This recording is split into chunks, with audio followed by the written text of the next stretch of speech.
Okay, so dire-diretso na tayo sa may second video, no? Tapos, yung first video, pwede nyo i-check sa may channel natin.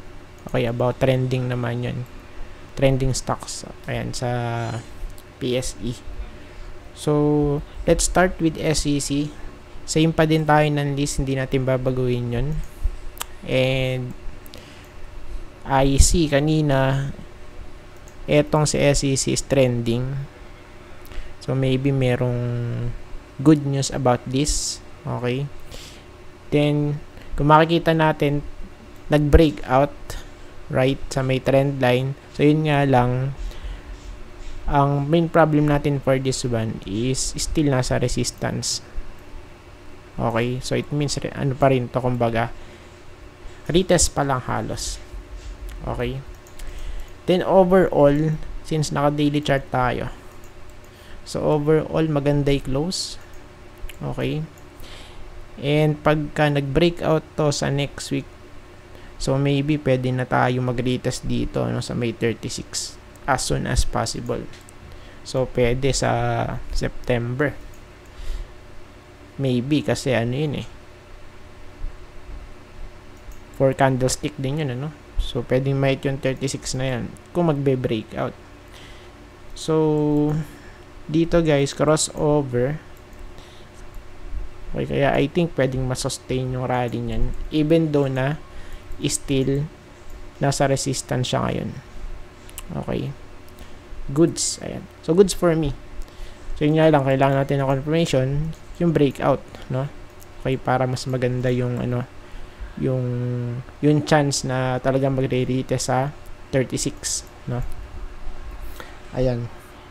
Then, kung babalik tayo sa daily chart, same lang din. So, tingnan natin kasi yun nga, 50-50. Nasa resistance. Okay. So, pwede mag-breakout. Or, since nasa resistance nga, so, alam natin, pwedeng mag-pullback. No? If ever na mag-pullback, so, pwedeng bumalik dito sa 33. Ayan. Since yung close niya, 33.9. Still close pa rin naman, ano. Ayan. Then, DMC.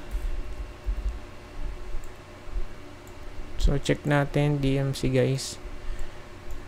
So, ito na yung sinasabi natin. Huge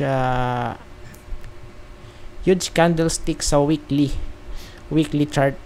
Okay. Tas retest dito sa may resistance na sinabi natin before. Ayan, for me, personally, maganda talaga yung ano na to yung kanyang big picture, ano, bullish. Ayan. So, of course, mas magiging bullish ako rito pagka nag-breakout above.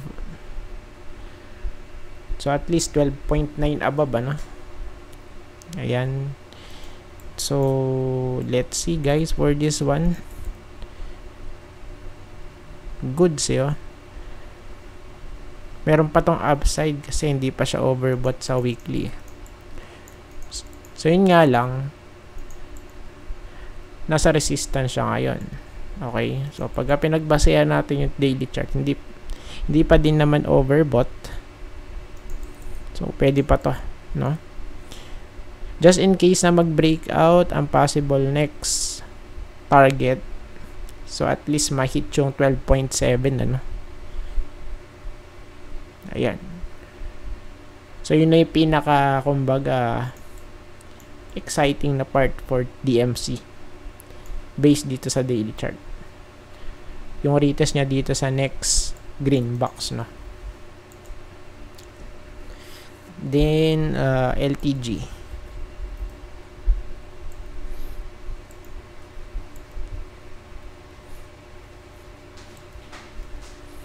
So, LTG naman, breakout ba? Oh, yes, breakout. Nag-close, ano, sa weekly chart. Nag-close sa may taas ng 200, pero dapat masustain yan. And, still, kung titignan pa rin natin, nasa resistance pa din siya actually. Yun, ano. So, for me, much better kung mag-rally pa ulit hanggang dito sa next resistance, 10.55. Okay, to 10.6. Much better kung ganun yung mangyari. Tapos, okay, pullback. Goods lang yan, ano, pag nag-pullback. So, rally, tas pullback. Then, mag-hold. Goods yan.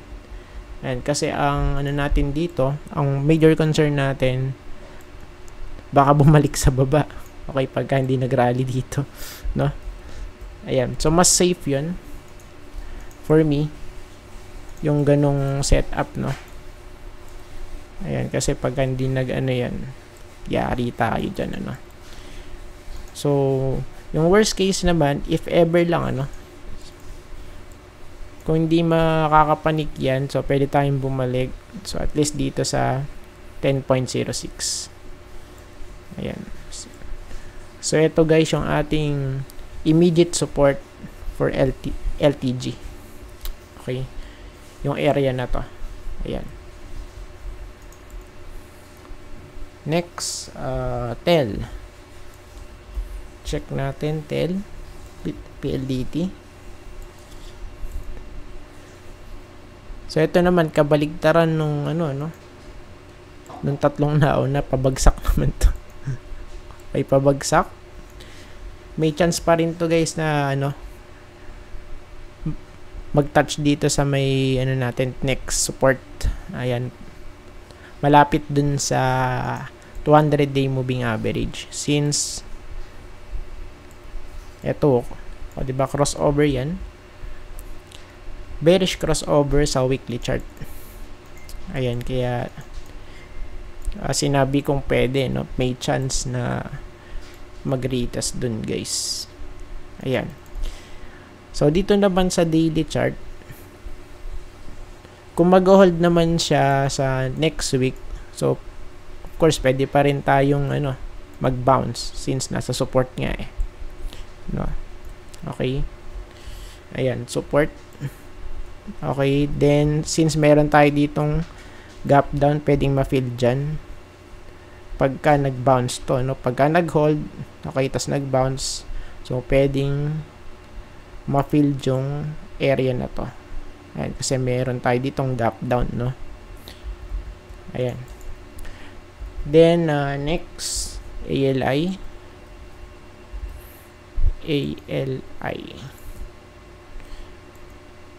Okay, so trending din to, guys. Okay. So, trending din siya. So, mukhang mangyayari nga yung sinasabi natin mag-retest dun, ano, sa may, ano natin, TL. So, sa weekly, still looks healthy. Pwedeng ma-hit yung, ano natin dito.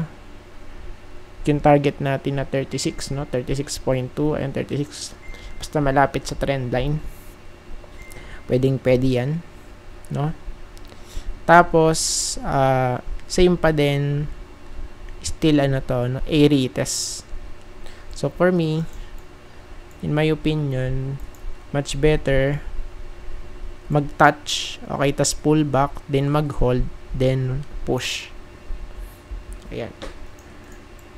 So, ganun yung ano, gusto kong mangyari for ALI, no? O, ayan. So, dito kasi, pwede pa rin. Even though na overbought na siya ulit. Okay? So, pull back, then push. So, of course, overbought na yan. Still, pwede pa rin mag-run yan hanggang dito sa may 36. Ayan, kasi malapit lang naman eh. 35.3 yung close. Okay, tas yung target, 36. No? Okay yan. Ayan, tapos yung last, Globe. Medyo, ano, no? Medyo hindi maganda yung nakikita ko dito kay Globe. Looks bearish for me. So, I think, if ever naman na talagang, ano to, magdidip pa next week. So, at least pwede natin to i-target yung area na to.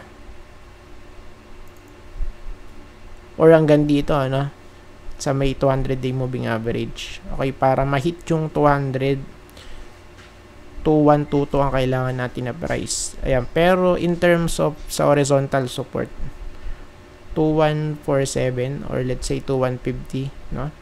Goods na yun. So, tingnan natin to. Yung next, ano niya, next possible support for Globe. Ayan. So, medyo, mukhang di sumasang-ayon eh. Okay? Ayan. Ayan. Pero may chance pa rin naman to na biglang mag-pump, no? Okay, tas bumalik dito sa may green box.